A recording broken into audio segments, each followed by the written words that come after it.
Join me in welcoming Derek McNulty. Hey, Derek, how you doing today? Doing great. Thanks for asking. How's everything with you? Going really good, thanks. First off, tell us a little bit about you and how you show up in the world. I am from Ireland originally and traveled around Europe for a number of years, like 6 years, then came here to America, been living in Florida for about 30 something years now. And I've been having a great adventure along the way, trying all kinds of different things. And now, most recently, of course, the published author. I love it. So, should I ask you to compare living in Florida versus living in Ireland? Ha. Yeah, I love the Irish, and I love having grown up there. I think their attitude on the world is great, and they're doing tremendous things right now. The culture is fantastic, and there's this great attitude of they will not suffer fools gladly, and I love that. Living in America, by contrast, is a very can-do attitude, a very positive, forward-thinking place to be, and I find it suits me quite well. Like if you decide you want to do anything, you can be accepted for what it is you're going to do, and that's why people are accepted here, whether they are brand new to an industry or someone who's been doing it for generations. In Europe, it's a bit more generational. You have to have, come from that. They almost look down on you a little if you're trying to step outside of your station, as it were. But here in America, yeah, I love it here. That's I've been here more than anywhere else. I love that. So, your book is called A Life by Design, Wake Up to Your Yes, Purpose. yes. Tell us what inspired that for you.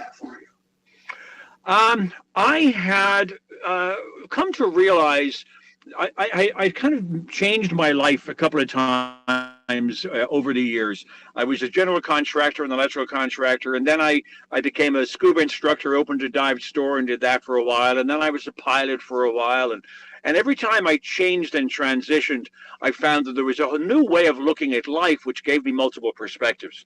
At one point, I was quite wealthy, and I kind of I got to realize I wasn't really happy doing that. Although I was making money, it wasn't bringing me satisfaction.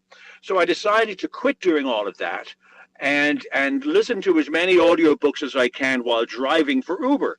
And I had anyone who got in the back of the car, I'd have a conversation with them about whatever topic I was listening to, whether it be philosophy or science or religion or biographies, and ended up discussing everything with almost 16,000 people in the car, and kept copious notes the whole time. I have stacks of notebooks when I was done with this thing. And I realized there was a kind of a common thread among everybody as to what it is that they're looking for from life, or what it is they feel they're missing out on, or more importantly, what was working for people, and how some people had found their way. And I came at the end of this and realized I have something here that needs to be shared. It's certainly something that I have been doing to a certain extent, but this really gave me clarity after going deep into the topics and then also going deep with the people in the car. So I set about writing this information down, and here we are now 2 years later.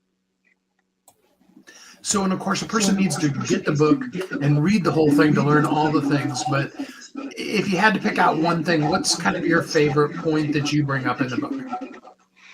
Um, there are the book is essentially based on two principles.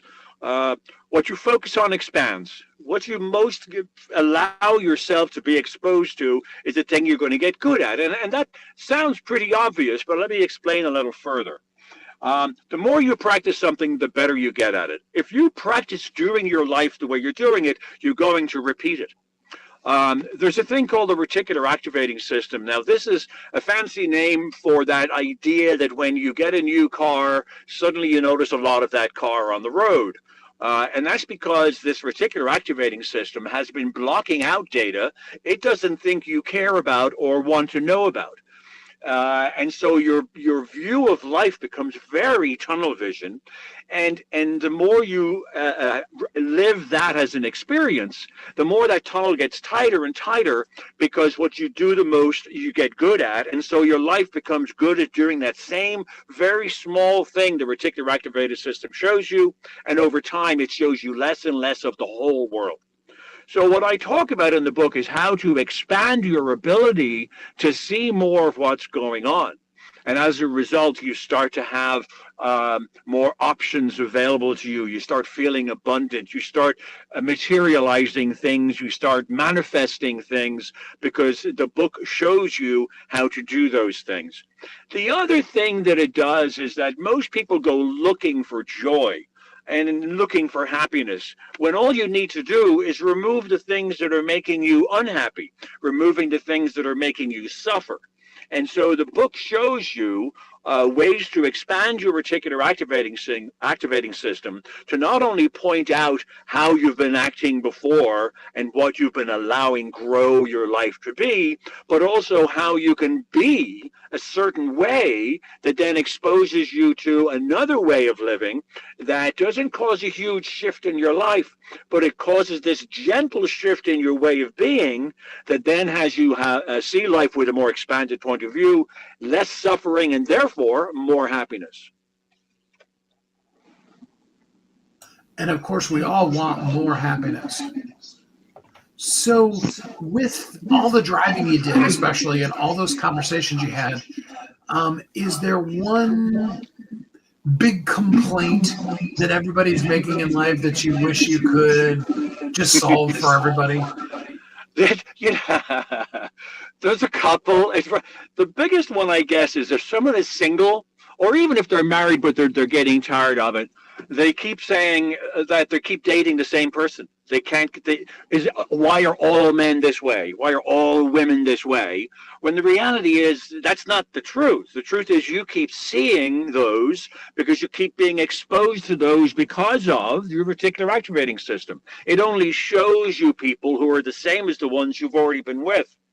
And the same thing happens when it comes to life opportunities, job opportunities. All of those are being blinkered and narrowed into this very small focal point. And so one of the biggest ones people want to find out is, how do I get off the treadmill? How do I get back on track to who I was, before I got taken off path? And how do I find better people out there, a better life out there? How is it that life seems to go so well for other people and so poorly for other people? And they say that they feel that, what is it about my life that's so miserable? Why is it that I'm being kicked when I'm down? Of course, the reality is none of those things are actually true. A lot of it is perception. And so I show people in the book, again, this little shift in your way of being will help you see that life isn't happening to you or for you. It's just happening. It's your perception of it that's throwing you off. The things you're looking for, again, are being narrowly funneled because of the reticular activating system. So when we realize that we're focused on a thing that's not serving us, what's one thing that the people listening today could do differently to make it better? The reason that you're focused on it is because it is either familiar or it's niggling at something. We all like what's familiar, even if it's painful. Not necessarily because it makes us feel great, but maybe because it makes us feel bad. Either way, it's making us feel something. And unfortunately, we get stuck in the rut because that is something that is creating an effect within us. But just because something is having an effect within us doesn't give it any more validity over something that isn't having an effect within us. Most effects are because of something that happened to us in our past. It could be good, it could be bad. It doesn't have to be trauma. But either way, our associations with past gives us relevance to our point of view in the present. But the reality is, just because you're seeing it as something doesn't mean it is everything. The severity to which you're being affected by any given event is only because of your past. I mean, if you think about it, the same event, two different people will have completely different reactions to it. Two different people will have a different takeaway from it. Two different people will be affected either positively or negatively. Very often, we are choosing a side unconsciously that we are having an opinion about. In the book, I show you how to recognize that and how to then not continue down that path and allow yourself to stay in the center of everything so you can see both sides of it. You don't know, none of us know, the value of something until time has passed. And even then, when we do see the value of it over time, we may be seeing the answer from the wrong perspective, giving it value where it doesn't have it, giving it large value or less value because we had a larger or lesser feeling about it. But that doesn't mean that it has more or less relevance. So throughout the book, we go through various ways of approaching everything. Again, this shift in your way of being that allows you to see things for what they are, not be affected so severely by it, move on, choose it, not choose it. And I, more often than not, I'm creating this ability to have a way of being that is so content and happy today that life comes to you with it through that framework, rather than what we're doing now, which is we're unhappy now, we're projecting into a future, and we think we're going to be happy when this happens, then that. But the reality is, if we're not happy now, why do we think we're going to be happy later? We have to learn how to be happy now and allow this future to come to us, because what we focus on expands, and because of the law of attraction, it'll be attracted to us.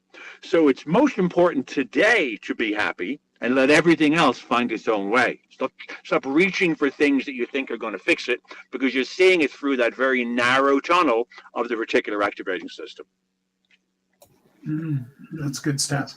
So, you worked as a general contractor and in construction, and then doing the Uber driving. What's next for you? What do you want to have this book open up for you?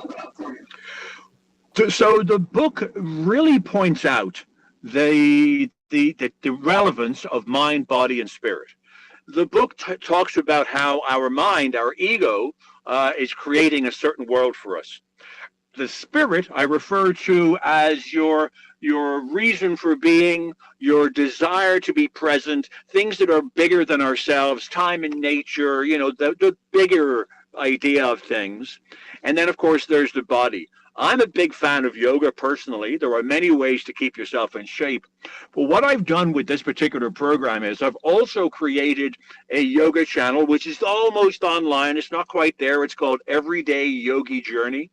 And it has 360 short 15-minute yoga videos that allows you to, over 90 days, put yourself into a slightly better physical state than you were before. Keep in mind, the body is what's carrying this thought process, this mind of ours, our happiness. And the more we're bothered by our body, the less happiness and the less joy we can find in life. So what I'm doing is the yoga course is completely free. So you can go to everydayyogi.com, everydayyogijourney.com, and on there you can watch these videos, read through the book. Each of the videos, the first 3 minutes is breathing, the next 10 minutes is doing some light stretching. That's what I call yoga. And the last 5 minutes is where you're laying still on the ground, and I give you little nuggets of wisdom from the book. So over 90 days, you read the book, you do the yoga program, and you reset mind, body, and spirit, and you become much more aligned than you've ever been, so that you have this reset.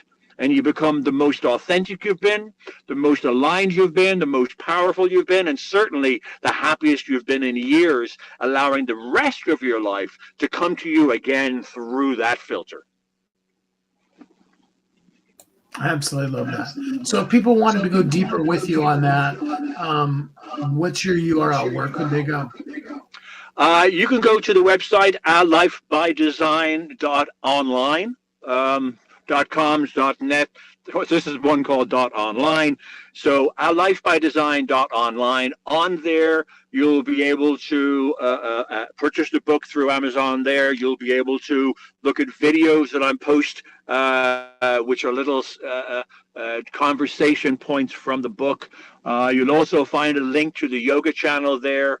You'll see my bio on there. And if you have a speaking engagement that you'd like to be a part of, you can book it on there. So that is a resource for all things me, all things Derek. Well, I absolutely love that.